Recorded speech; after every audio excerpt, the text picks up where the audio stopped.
Kalidasa, le nuage messager.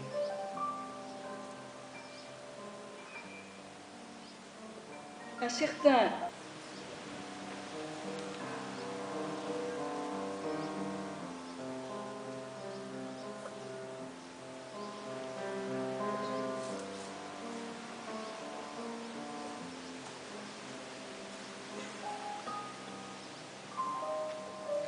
Kalidasa,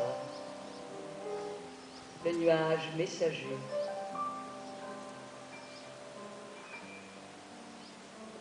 Un certain Yaksa avait négligé son devoir. La malédiction de son maître qu'il devait encourir pendant 1 an le dépossédait de sa grandeur. Il lui était douloureuse parce que elle le séparait de sa bien-aimée. Il avait fixé sa résidence dans les ermitages de Ramajiri, dont les arbres jetaient une ombre épaisse et dont les eaux avaient été sanctifiées par les ablutions de la fille de Janaka.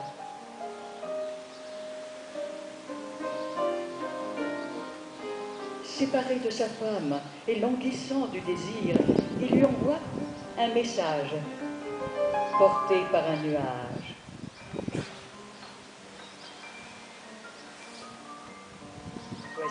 Voici le message écrit par ce poète du 5e siècle, Bhagavad Gita.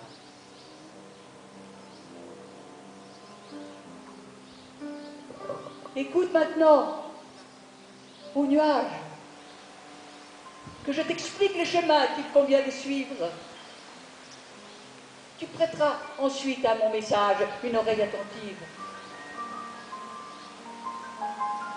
Je vais te dire les sommets où brisés de fatigue tu iras te poser.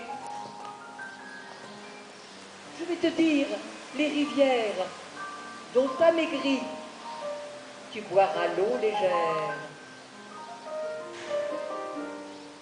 Les antilopes marqueront le chemin que tu suis. Ô dispensateur des gouttes d'eau, je le prévois, l'ami, malgré ton désir d'aller vite en faveur de ma bien-aimée, tu perdras du temps sur toutes ces collines que parfume le jasmin. Accueilli par des pans aux yeux humides dont les cris sont des souhaits de bienvenue, résous-toi à les quitter sans trop de retard.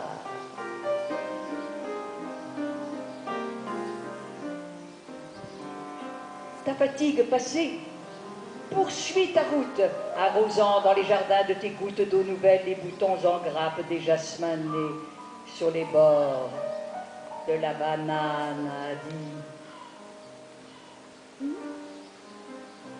Ce sera t'écarter du chemin qu'il te faut suivre vers le nord, mais ne renonce pas à visiter les terrasses d'où jaillit. Tu perdrais vraiment à n'y pas goûter le charme des yeux au coin mobile des citadines, effrayés par la scintillation de tes guirlandes d'éclairs.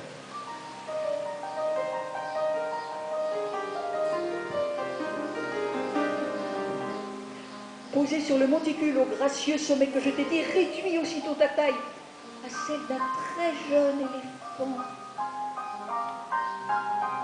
Tu pourras alors, d'un de tes éclairs bien pâles, jeter un regard à l'intérieur du palais. À ton approche, sans doute, il frémira. Tout à coup, comme le lotus nocturne qui s'agite, heurté par un poisson. L'ayant réveillé d'un souffle que rafraîchissent tes gouttes d'eau, cachant bien tes éclairs. Adresse la parole grave de ton tonnerre à cette belle, si sage, dont les yeux se fixent sur la fenêtre d'où tu viens, où tu te tiens.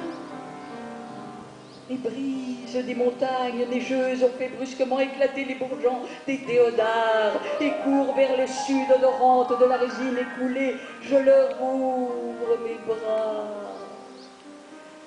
Vertueuse épouse, si seulement elles avaient pu frôler ton corps.